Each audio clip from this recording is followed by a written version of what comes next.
This happened to me 4 years ago. At the time, I was 17 years old, and had been offered a job at a classmate's mom's mini market.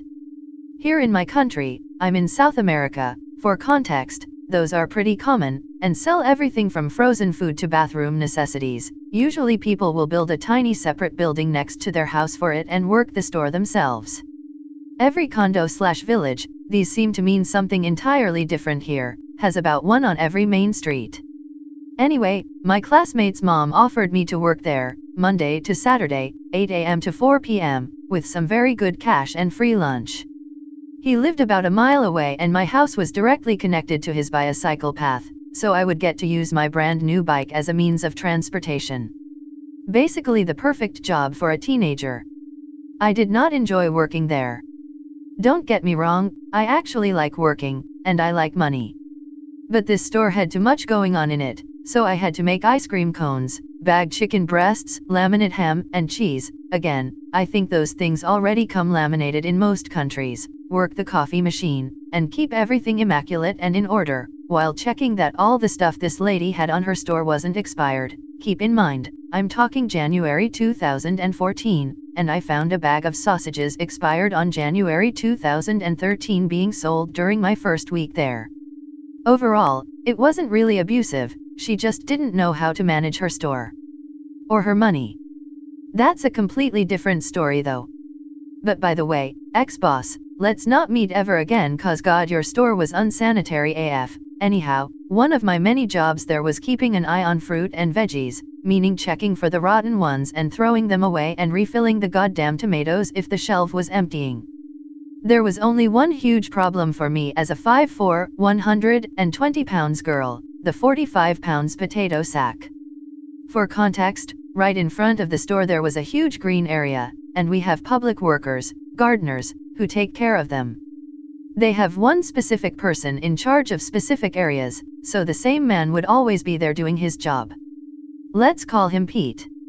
Back when only my boss and her family worked their store, they would ask Pete for help to take the potatoes from the car and drop them at the back of the store.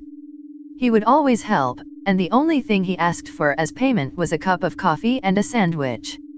This man was on his late 50s, didn't go through education, he couldn't read and usually asked me to read the newspaper to him, and even though he didn't seem to have any kind of mental handicap he would not understand that there are limits to how you approach people and what is and isn't appropriate. More on that later.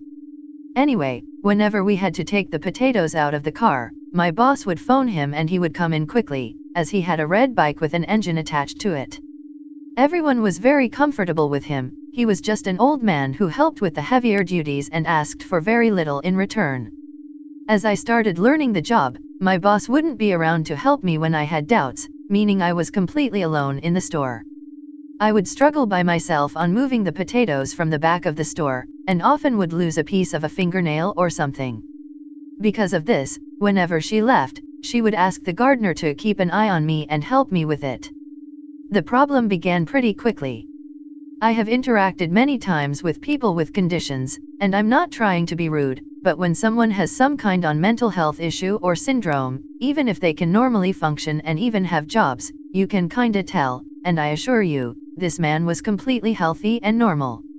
Looking back, I think he was using his lack of education as a way to shield his behavior, and so people pitted him and feel guilt for not liking him and try and take advantage of the girls who worked there. There had been some before me, I never met them. He would fixate on certain topics, always repeat the same conversations, become way too close to me and my co-worker, another classmate. He would stand up too close and talk some very personal problems with me. Keep in mind, he was 30+ years older. I was underage. He became another one of the many unpleasant duties I had to deal with on a daily basis. As weeks progressed, he gave me his phone number so I could call him when I needed assistance. I never called him, because I of course didn't want to be around him and because I'm the kind of person who thinks they don't need help. When he realized I wasn't calling him, he tried to push me into giving him my number. I never did, so he would stay right in front of the store and come in every 20 minutes. He gave me a bicycle seat, and even though I told him I didn't want it, he could keep it, thanks a lot. He removed my original brown seat and put the one he got me. He would tell me he was single and owned a house. He would call me pretty, and try to play with my hair, etc. I was severely uncomfortable around him, but nobody seemed to be bothered by any of those things. It made me feel very awkward and guilty for feeling these things, which only contributed to the already disappointing feeling of working this unsanitary place. I decided to just do my best to ignore him. When he realized I was distant, he started accusing me of being mean with my boss, but nothing else. It was only a summer job, so I thought I just had to stand it for a month and it would be over, but oh no. One good day, 2 weeks before I had to leave, he tells me he is in love with me. Dead serious too. I was 17, and had no experience with love and such. I had never had anyone tell me something like that. Usually I am a very short-tempered person and snap easily, and could have told him to stop fucking with me, but this just left me speechless. He had already been flirting with me for 2 months even though I was underage. He had given me presents, I had seen him lift 2 potato sacks on one shoulder, and he could certainly do as he pleased with me. I started to sweat. I was feeling violated, even when he wasn't trying to approach me, but he just stared so deeply into my eyes that it was clear he was trying to make me feel inferior. I didn't know what to do, and he wasn't leaving the store. My boss arrived like 10 minutes after this, so he started chatting with her, but I was left feeling violated for the rest of my shift. 2 weeks after, my contract ended or the summer. I thought I would never see him again. But again, oh no. There are green areas where I live too. One day as I was walking my dog, I see a bright red bike with an engine attached to it next to some swings in the park. I recognize it. It was his bike. He saw me and ran towards me, crossing the street. Even tough cars were coming. I have 3 dogs, one is a pit bull mix and the other a husky mix, the third one a Yorkie before you ask, lol, and none of them liked him. You would think my big-ass dogs would stop him from standing too close to me, but no, and he only took a few steps back when my pit tried to bite his hand.